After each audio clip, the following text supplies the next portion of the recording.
I hope you took the time to read the attached document called Beyond the Task List before watching this video. And also, I hope you did take the time to work out the activities that were outlined in that document. So we've now covered the 4 principles that will ensure your task list will manage your commitments and responsibilities and will become a powerful tool to keep you on track. So let's talk about getting things done with what I call your true capacity. How often do you actually accomplish everything on your task list in a day? How much stress and pressure do you carry with you every day when you think of all the stuff that you need to get done? And is it possible that the longer your task list, the more you push yourself to work faster, harder, longer? Are you realistic about what you can get done each day? When it comes to planning the day, the missing link for many is they forget everything they do takes up time in their day. Task lists are created with no concept of how long it'll take and when it will get done. And if you took your current daily task list and wrote down how long each item would really take to do, you'd probably find that it's more time than you realistically have. Ever feel like you'd never get everything done in a day? This is why. And do you beat yourself up because you didn't get everything done again? We live and work in a society that places unrealistic demands on what we can actually get done. Most people are overwhelmed by too many emails, too much information to filter, too many tasks and roles and responsibilities. And the pace of communication, it's increased dramatically. It's really hard to keep up with it all. Yet, we still expect ourselves to get an impossible amount of work done in a day. So, you pressure yourself to push just a little harder. And you live with this pressure every day. And the more you push yourself to go beyond what you can realistically do, the less productive you end up being. You will steadily drive yourself to burnout, leaving you with little or no joy for your work or energy during your time off. Sounds a bit depressing, I know. So given all of this, you need to truly understand your capacity. You need a reality check about everything you need to account for in your day so that you can intentionally select a reasonable amount of tasks to work on each day.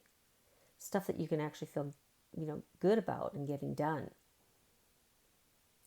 So, how do you really know how much time you have available? Well, we're going to talk about time drains. These are those little things that add up to big things that we don't typically account for when we're planning our day. So we're going to go through them together. So the first one is appointments. What if you have a 1-hour appointment scheduled, but do you actually take into account the travel time if it's off-site? Getting out of the building, getting into your vehicle, driving, parking, getting up to your appointment, and then reversing that. Or if it's a meeting, do you need prep time? And even if it's just down the hall, how early do you want to arrive? Say hi, settle in, etc. You need to pad your appointment times. You need to start accounting for that time. Now, email. Now you know how much time you need in your day to deal with your email. So you need to account for this when you're planning your work day. How about emergencies? They come up. How much time do you typically need? Is it half an hour, an hour? Account for the unexpected stuff. And interruptions. Even if you protect the time that you need when working on something that's important, like you shut down your email and phone and you communicate that to the people around you, even with all of that in place, you'll still be interrupted. So you need to take that into consideration as well. If you think you need half an hour to do something, maybe double it. And breaks. You need breaks. At the very least, you need to take a 5 to 10 minute break every 90 minutes because beyond 90 minutes, you're just not working at your best capacity. What's left after all of this is what you actually have available to work on your task list. So, let me ask you, does this change your perspective on how much available time you actually have in your day? Might this knowledge motivate you to say no a little more often? I hope so. I want to finish this up with what I call unlocking the power of your calendar.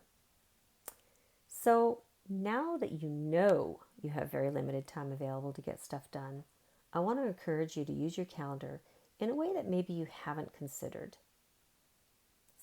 For example, schedule your task time. Time will not magically show up. You need to make time to get your important work done. You need to put in your due dates, as in your DO dates, not just your due dates, as in when things are due.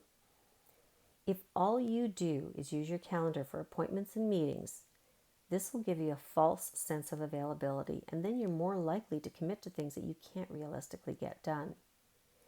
Your calendar has the power to say no on your behalf.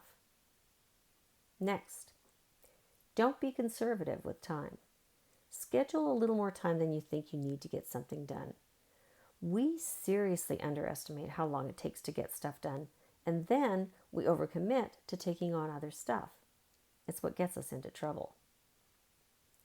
And limit your daily priorities. No more than 3. Start to build this muscle. Only when you're consistently completing 3 priorities in a day should you increase that amount. You need to divide your priorities between your have-tos and your want-tos. Your have-tos are your absolutely no option must-dos. Likely there's going to be consequences attached if they don't get done. And your want-tos, they're the things that, well, you'd simply like to do, but they have little to no impact on your job. When you start to get real with yourself about your true capacity and how much you can actually get done, you'll get more stuff done. Okay, so that's it for true capacity. I'll see you in Module 3, which is how to multiply your time. Yep, it can be done.